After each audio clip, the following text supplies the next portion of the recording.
Hello मेरे प्यारे विद्यार्थियों, आप सब कैसे हैं। मुझे आशा और विश्वास है आप स्वस्थ मस्त और आनंद से होंगे। आज मैं आप लोगों के लिए हिंदी का बहुत ही विशेष क्लास लेकर आया हूँ। ये सभी विद्यार्थियों के लिए बहुत महत्वपूर्ण क्लास है। आज मैं हिंदी के क्लास में आप लोगों को अलंकार पढ़ाऊँगा। इसके पहले हमने अलंकार के 2 क्लास करा चुका हूँ। ये हमारा अलंकार का तीसरा क्लास है। आज के अलंकार के क्लास में हम पढ़ेंगे अनुप्रास अलंकार को विस्तार रूप से, पूर्ण रूप से, कि अनुप्रास अलंकार किसे कहते हैं, अनुप्रास अलंकार कितने प्रकार के होते हैं और इनके अलग अलग उदाहरण सहित, अलग अलग परिभाषा सहित हम आज इसे पढ़ेंगे। यदि आप लोग से क्लास शुरू करने के पहले, यानी क्लास स्टार्ट करने के पहले आप लोग से रिक्वेस्ट और प्रार्थना है, यदि आप लोग हमारे क्लास को यूट्यूब पर देख रहे हैं तो आप लोग हमारे गुरु ज्ञान मंदिर यूट्यूब चैनल को सब्सक्राइब करके अपना प्रेम बड़ा सहयोग दीजिए और अपना आशीर्वाद दीजिए और हमसे जुड़िए। आप लोगों को हमारे द्वारा दिए गए क्लास यदि देखेंगे तो बहुत ही आप लोग को सहयोग मिलेगा, बहुत ही ज्ञान प्राप्त होगा। आप लोग बस जुड़िए और पढ़िए।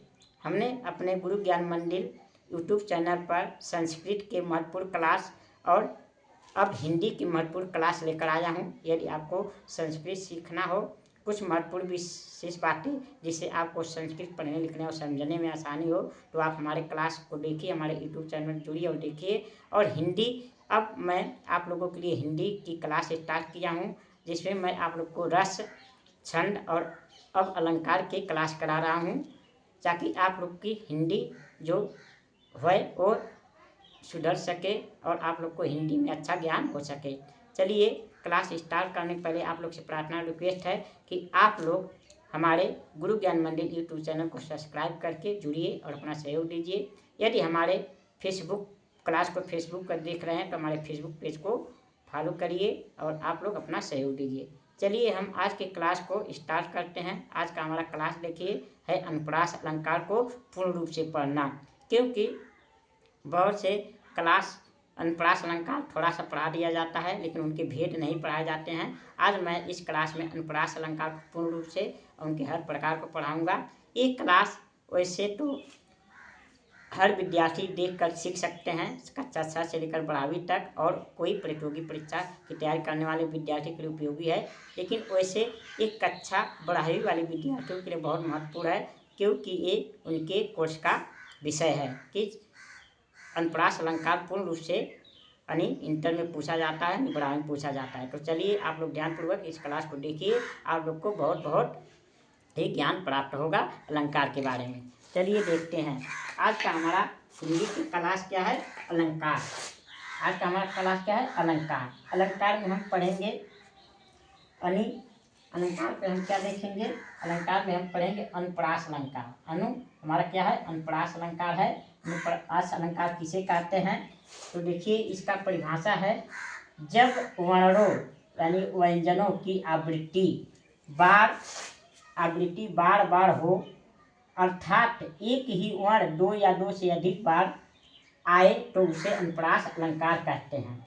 जब देखिए, जब वर्णों यानी व्यंजनों की आवृत्ति बार बार हो तो उसे हम अनुप्रास अलंकार कहते हैं। या तो ऐसे भी आप परिभाषा दे सकते हैं कि जब काव्य में एक ही वर्ण 2 या 2 से अधिक बार आए तो उसे अनुप्रास अलंकार कहते हैं। अनुप्रास अलंकार देखिए ये 5 प्रकार के होते हैं। अनुप्रास अलंकार कितने प्रकार के होते हैं, 5 प्रकार के। ये 5 प्रकार के होते हैं, यानी हमारा अनुप्रास अलंकार कितने प्रकार का होता है, 5 प्रकार का। नंबर 1 देखिए, 6 का अनुप्रास। नंबर 1 क्या है, 6 का अनुप्रास अलंकार। दूसरा क्या है, वृत्त अनुप्रास अलंकार, वृत्त अनुप्रास अलंकार। तीसरा अलंकार क्या है, श्रुत्य अनुप्रास अलंकार, श्रुत्य अनुप्रास अलंकार। तीसरा क्या है, अरे चौथा लाटा अनुप्रास अलंकार। चौथा हमारा कौन सा अलंकार होता है, लाटा अनुप्रास अलंकार। और पांचवा हमारा होता है अनंत्या अनुप्रास अलंकार। इस प्रकार हमारे अनुप्रास अलंकार के 5 प्रकार होते हैं, यानी इनके 5 भेद होते हैं। चलिए इन्हें हम क्रम से देखते हैं, इनके परिभाषा और उदाहरण सहित इन्हें समझते हैं और पढ़ते हैं। देखिए हमारा पहला क्या है, हमारा पहला है अनुप्रास अलंकार। पहला प्रकार है छे का अनुप्रास अलंकार। यानी छे का अनुप्रास अलंकार किसे कहते हैं, चलिए जानिए। जब एक या अनेक वर्णों की आवृत्ति एक ही बार हो तो उसे छे का अनुप्रास अलंकार कहते हैं। ध्यान रखिए, जब एक या अनेक वर्णों की आवृत्ति एक ही बार हो, केवल एक बार दोहराया गया हो तो उसे छे का अनुप्रास कहते हैं। आवृत्ति में क्या होता है, दोहराना, बार बार आना।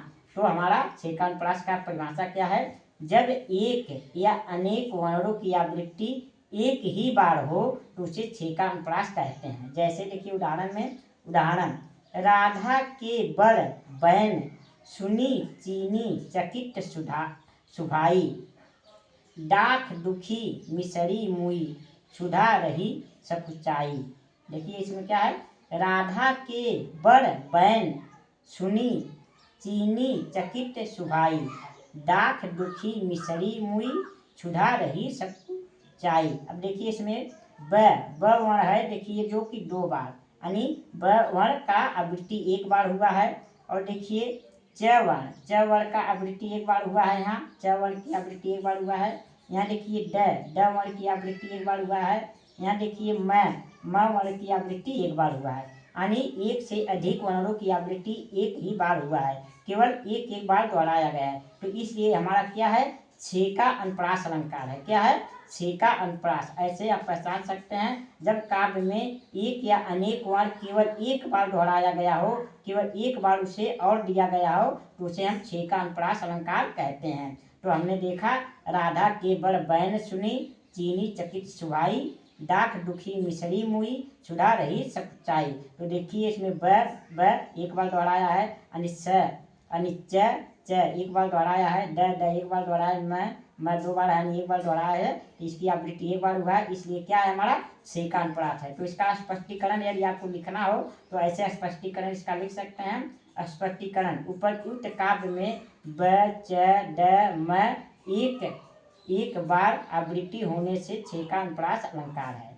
क्योंकि उनका आवृत्ति केवल एक एक बार हुआ है, इसलिए क्या है, छे का अनुप्रास अलंकार है। मुझे आशा और विश्वास है कि आप लोग अब छे का अनुप्रास अलंकार को आसानी से पहचान सकते हैं और इसकी परिभाषा और उदाहरण सहित लिख सकते हैं। अब देखिए हम अपने अनुप्रास अलंकार के दूसरे प्रकार को देखते हैं। हमारा अनुप्रास अलंकार का दूसरा प्रकार क्या है, वृत्तीय अनुप्रास अलंकार, यानी वृत्तीय अनुप्रास अलंकार। जब एक, इसकी परिभाषा क्या है, जब एक या अनेक वर्णों की आवृत्ति दो या दो से अधिक बार हो तो उसे वृत्त अनुप्रास अलंकार कहते हैं। अब देखिए उसमें एक या अनेक वर्णों की आवृत्ति केवल एक बार हो रहा था, लेकिन इसमें क्या है, उसका उल्टा है, यानी वृत्त अनुप्रास अलंकार उसका उल्टा है।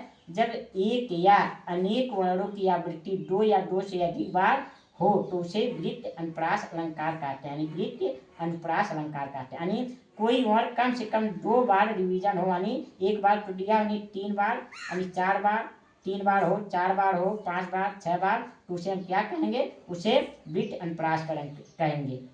देखिए जब एक या अनेक वर्णों की आवृत्ति दो या दो से अधिक बार हो तो उसे वृत्त अनुप्रास अलंकार कहते हैं। दो यानी एक तो दिया रहेगा, दो बार और, यानी तीन बार होना चाहिए। एक वर्ण की आवृत्ति कम से कम तीन बार होना चाहिए, कम से कम तीन बार, चार बार, पांच बार, छह बार हो तो उसे हम वृत्तीय अनुप्रास अलंकार कहते हैं। और अगर यदि दो बार केवल रहेगा तो क्या होगा, हमारा छे का अनुप्रास होगा। ये आपको याद रखना है। तो हमें ये वृत्त अनुप्रास अलंकार में वर्णों की आवृत्ति कम से कम कितनी बार होना चाहिए, तीन बार, तीन या चार या पांच अधिक हो तो उसे हम वृत्त अनुप्रास अलंकार कहते हैं। देखिए उदाहरण, तरन तनुजा तट तमाल तरुवर बहु छाए, तरन तनुजा तट तमाल तरुवर बहु छाए। अब इसमें देखिए त वर्ण की आवृत्ति कितना बार, एक बार, यहाँ दो बार, दो बार होता, केवल दो बार होता तो क्या होता, छे का अनुप्रास। लेकिन अब देखिए ये तीसरा हो गया, ये चौथा हो गया, ये पांचवा हो गया, यानी पांच बार, यानी ट वर्ण की आवृत्ति पांच बार हुआ है, यानी चार बार हुआ है, एक तो होता ही है, समझिए चार बार हुआ है। तो इसका इसलिए ये क्या है, हमारा वृत्तीय अनुप्रास अलंकार है। तो इसकी स्पष्टीकरण कैसे लिख सकते हैं, उपर्युक्त पद में ट वर्ण की आवृत्ति अनेक बार होने से वृत्त अनुप्रास अलंकार है। उपर्युक्त पद में त वर्ण की आवृत्ति अनेक बार होने से वृत्त अनुप्रास अलंकार है। तो हमने देखा दो अनुप्रास अलंकार देखा, छे का अनुप्रास अलंकार और दूसरा वृत्त अनुप्रास अलंकार। यानी छेका अनुप्रास में क्या होता है, कोई भी वर्ण एक या दो वर्ण हो या तीन वर्ण हो, उनका आवृत्ति केवल एक बार होना चाहिए, तो ये छेका अनुप्रास होगा। और हमारा द्वितीयानुप्रास में एक या अनेक वर्ण की आवृत्ति दो या दो से अधिक बार होना चाहिए, यानी कम से कम 3, 4, 5 बार होना चाहिए, तो हमारा वृत्त अनुप्रास अलंकार होगा, यानी वृत्त अनुप्रास अलंकार होगा। तो हम आशा और विश्वास है कि आप लोग छेका अनुप्रास और वृत्त अनुप्रास अलंकार समझ गए होंगे। अब चलिए हम अपने अगले अनुप्रास अलंकार को देखते हैं। हमारा अगला अनुप्रास अलंकार का तीसरा भेद है, यानी तीसरा प्रकार है सुऋत्य अनुप्रास अलंकार।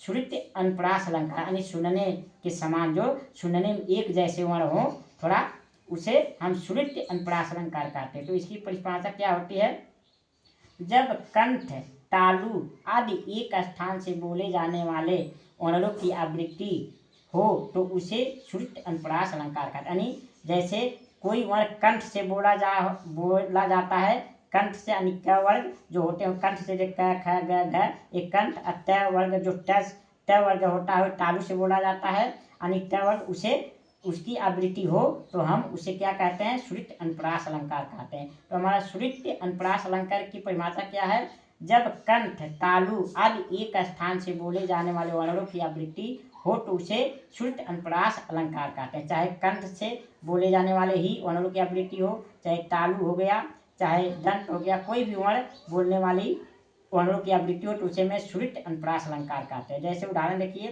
तुलसीदास सीदत निस दिन देखत तुम्हारी निठुराई, निस दिन देखत तुम्हारी निठुराई। तो देखिए स्पष्टीकरण उपयुक्त में क्या है, त स यानी र न ये सब क्या है, कंठ और तालु से बोले जाने वाले वर्णों की आवृत्ति होने से शुद्ध अनुप्रास अलंकार है। तो देखिए त कहाँ से, त हमारा मतलब तालु से बोला जा रहा है त, और मतलब स क्या है, स बोला रहा है तालु से, त और स ये सब तालु से बोले जाने वाले हैं जिनकी आवृत्ति बार बार हुआ है, इसलिए हमारा सुऋत्य अनुप्रास अलंकार है। तो हम इस प्रकार हम सुऋत्य अनुप्रास अलंकार की परिभाषा दे सकते हैं। मुझे आशा और विश्वास है कि आप लोग सुऋत्य अनुप्रास अलंकार समझ गए होंगे और अब आसानी से आप पहचान सकते हैं। चौथा देखिए हमारा क्या है, लाटा अनुप्रास अलंकार। हमारा चौथा प्रकार क्या है, लाटा अनुप्रास अलंकार। जब शब्द और उसका अर्थ वही रहे लेकिन अन्वय करने से अर्थ बदल जाए तो उसे लाटा अनुप्रास अलंकार कहते हैं। जैसे शब्द जो लिखा गया हो उसका अर्थ वही माना जाए लेकिन कुछ अन्वय करने से उनके अर्थ में बदलाव आ जाता है तो उन्हें हम लाटा अनुप्रास कहते हैं। तो इस प्रकार लाटा अनुप्रास अलंकार की परिभाषा क्या है, जब शब्द और उसका अर्थ वही रहे लेकिन अन्वय करने से अर्थ बदल जाए तो उसे लाटा अनुप्रास अलंकार कहते हैं। जैसे देखिए उदाहरण, तीरथ बरत साधन कहा जो निस दिन हरि गान। देखिए यहाँ तीरथ बरत साधन कहा जो निस दिन हरि गान। तीरथ बरत साधन कहा बिन निस दिन हरि गान। अब देखिए तीरथ का अर्थ तीरथ ही होता है, व्रत का अर्थ व्रत ही होता है, साधन का साधन होता है, यानी निस का अर्थ निस ही यानी रोज रोज होता है, दिन का अर्थ दिन, हरि गान, ये सब एक ही है। लेकिन यहाँ देखिए अन्वय किया गया है, यहाँ जो यहाँ बिन, ये जो और बिन के कारण इनके अर्थों में परिवर्तन हो रहा है, इसलिए यहाँ क्या होगा, लाटा अनुप्रास। वैसे देखिए तीरथ व्रत साधन कहा और निस दिन हरिगान एक ही है, यहाँ भी तीरथ व्रत साधन कहा निस दिन हरिगान, केवल ये अन्वय कर रहा है, जो शब्द और बिन शब्द से ये अन्वय हो रहे हैं जिससे इनके अर्थ में बदलाव हो रहा है, तो इसलिए हमारा लाटा अनुप्रास हुआ। यानी तीरथ व्रत साधन कहा जो निस दिन गान, माने तीरथ व्रत ऐसा साधन कहाँ है, हरि का गान जो रोज करता है वही सफल होता है, वही मतलब पुण्य का भागीदार होता है। और तीरथ व्रत करने से कोई अच्छा नहीं बनता, अगर भगवान का नाम रोज जपोगे तो आप अच्छे होगे। कहने मतलब पहले लाइन में है, दूसरा लाइन में क्या है पंक्ति में, तीरथ व्रत साधन कहा बिन निस दिन हरिगान।